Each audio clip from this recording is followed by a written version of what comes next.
ಹೇಳಲಿಕ್ಕೆ ಬಯಸ್ತಾ ಇದ್ದೇನೆ. ಆಮೇಲೆ ಶಿಡಿಲು ಮಲ್ಲಿಕಾರ್ಜುನ ಸ್ವಾಮಿ ದೇವಸ್ಥಾನದ ಬೆಟ್ಟಕ್ಕೆ ಹೋಗ ರಸ್ತೆ ಇದು ಭಾಳ ದಿನಗಳಿಂದ ನೆನಗುದಿ ಬಿದ್ದಿತ್ತು. ಇದು ಸುಮಾರು 50 ಕೋಟಿ ರೂಪಾಯಿಗಳ ಅಂದಾಜಿನಲ್ಲಿ ಈ ರಸ್ತೆಯನ್ನು ಮಾಡ್ತಾ ಇದ್ದಾರೆ.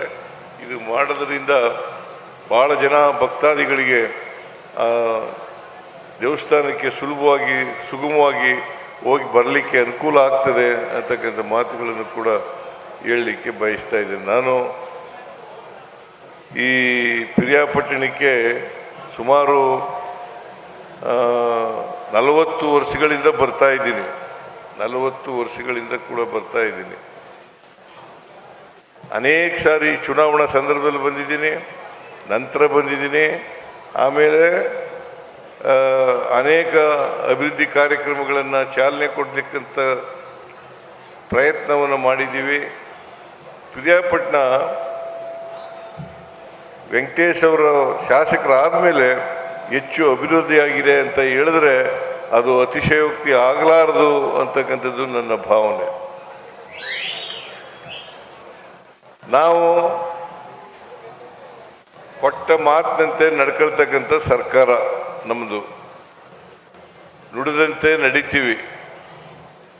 ನಾವು ಏನು ಹೇಳ್ತೀವಿ ಅದರಂತೆ ನಡ್ಕೋತೀವಿ. 2013ರಿಂದ 2018ರವರೆಗೆ ನಾನು ಮುಖ್ಯಮಂತ್ರಿ ಆಗಿದ್ದೆ. ಆಗ 165 ಭರವಸೆಗಳನ್ನು ಕೊಟ್ಟಿದ್ದು, 158 ಭರವಸೆಗಳನ್ನು ಈಡೇರಿಸ್ತು. ಅದಲ್ಲದೆ ಸುಮಾರು 30 ಹೊಸ ಕಾರ್ಯಕ್ರಮಗಳನ್ನು ಕೂಡ ಕೊಟ್ಟು.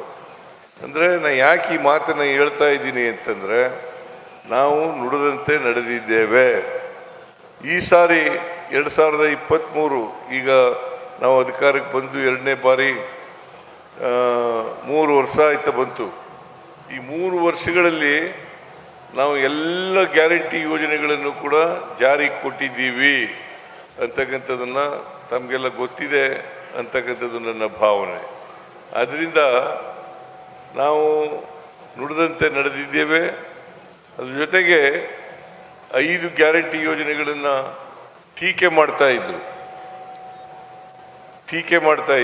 ಏನಂತ ಅಂತಂದರೆ, ಈ ಗ್ಯಾರಂಟಿ ಯೋಜನೆಗಳನ್ನು ಜಾರಿ ಮಾಡಲಿಕ್ಕಾಗಲ್ಲ, ಮಾಡಿದ್ರೆ ಟ್ರೆಜರಿ ಖಾಲಿ ಆಗಿಬಿಡ್ತದೆ, ಆರ್ಥಿಕವಾಗಿ ರಾಜ್ಯ ದಿವಾಳಿಯಾಗಿಬಿಡ್ತದೆ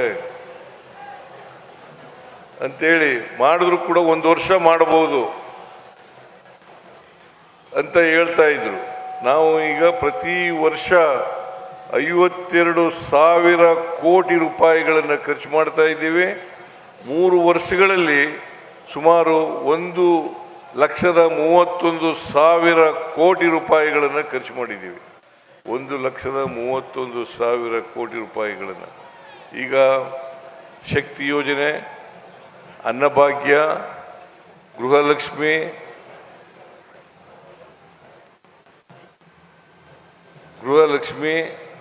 ಆಮೇಲೆ ಯುವ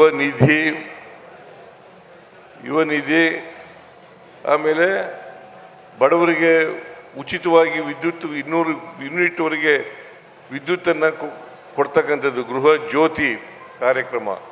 ಹೀಗೆ ಎಲ್ಲ ಕಾರ್ಯಕ್ರಮಗಳನ್ನು ಕೂಡ ನಾವು ಜಾರಿಗೆ ಕೊಡ್ತಕ್ಕಂಥ ಪ್ರಯತ್ನವನ್ನು ಮಾಡಿದ್ದೇವೆ. ಜೊತೆಗೆ ಮುಂದುವರಿಸ್ತೇವೆ.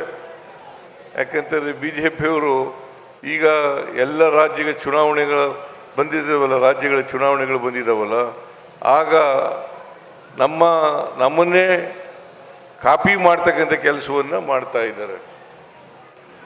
ಯಾರು ಟೀಕೆ ಮಾಡ್ತಾ ಇದ್ರು, ಯಾರು ನಮಗೆ ಇದು ಅಭಿವೃದ್ಧಿ ಕೆಲಸಗಳಿಗೆ ದುಡ್ಡಿಲ್ಲ ಅಂತ ಇದ್ರು, ಅವರೇ ಇವತ್ತು ಆ ಗ್ಯಾರಂಟಿ ಯೋಜನೆಗಳನ್ನು ಕಾಪಿ ಮಾಡ್ತಕ್ಕಂಥ ಕೆಲಸವನ್ನು ಮಾಡ್ತಾ ಇದ್ದಾರೆ.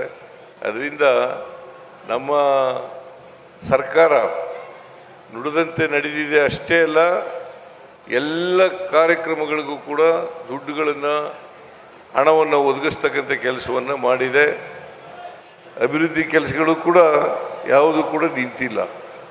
ಈಗ ಇವತ್ತು ಪಿರಿಯಾಪಟ್ಟಣದಲ್ಲಿ ಸುಮಾರು 419 ಕೋಟಿ ಅಭಿವೃದ್ಧಿ ಕೆಲಸಗಳಾಗ್ತಾ ಇದ್ದಾವೆ ಅಂತಂದರೆ ಈಗ ಬೆಳಿಗ್ಗೆ ಗುಂಡ್ಲುಪೇಟೆಯಲ್ಲಿ ಸುಮಾರು 523 ಕೋಟಿ ರೂಪಾಯಿಗಳ ಅಭಿವೃದ್ಧಿ ಕೆಲಸಗಳನ್ನು ಮಾಡಿದವು.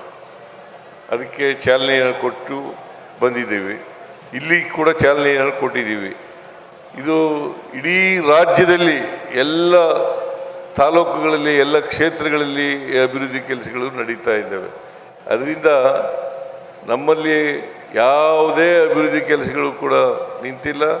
ನಮ್ಮ ಈ ವರ್ಷದ ಬಜೆಟ್ಟು 4,48,004 ಕೋಟಿ, 4,48,004 ಕೋಟಿ.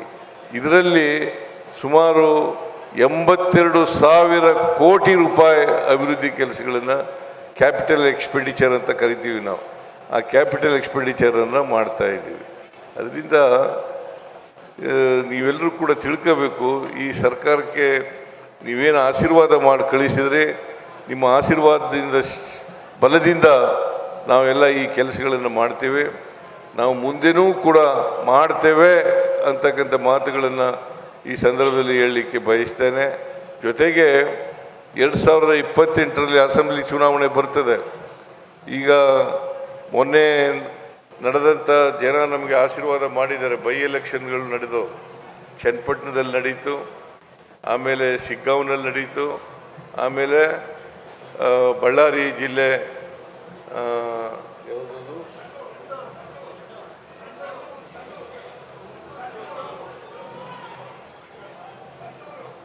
ಸಂಡೂರು,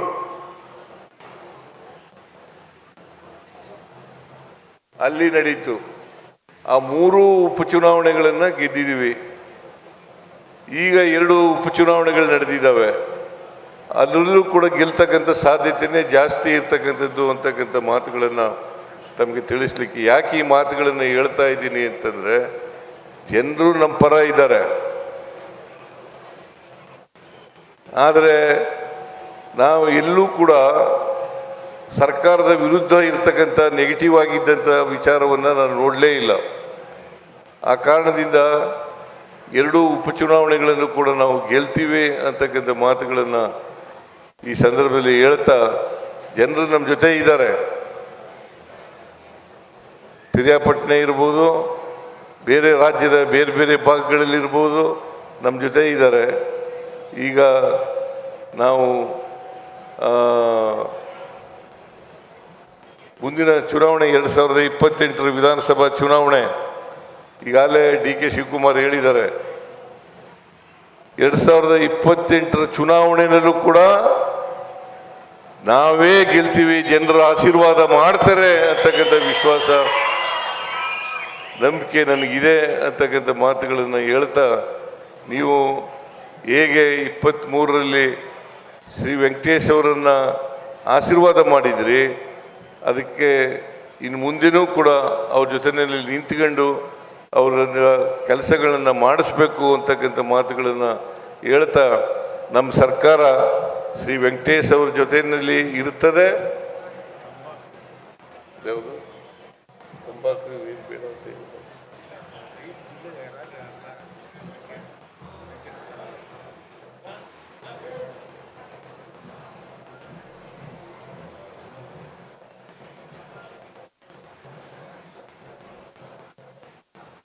ವೆಂಕಟೇಶ್ ಜೊತೆ ನಮ್ಮ ಸರ್ಕಾರ ಇರ್ತದೆ.